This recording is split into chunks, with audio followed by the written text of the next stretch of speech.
和嘅好馬介紹沙田星期六跑星期六第一場10號精英奪冠，你睇佢點跑啊？我覺得而家神州靚介紹俾你哋一場10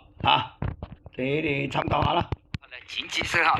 色衫咧就精英奪冠嚟噶。好啦，跑咗一段嘅路程啦，外欄位置係雙劍合璧佔先少少嘅，中間有通情達理上咗嚟，入邊就係嗰隻銀騎士粉紅帽啦，最入精英奪冠啊！咁後多層有嘉應感恩盛世英雄咧就外欄暫時殿後粉紅衫嗰匹嚟噶。好啦，最後300零米啦，外邊已經一路騎緊，就係呢隻雙劍合璧啊！中間位置就係通情達理上嚟追緊佢，再入邊嘅位置仲有呢隻精英奪冠第4位呢，就係呢隻銀騎士嚟嘅。最後100零米啦，通情達理響中檔已經係透出咗贏出呢場賽事第2名嘅馬呢，有外欄着數啲，外邊雙劍合璧，入邊精英奪冠第4名係銀騎士啊！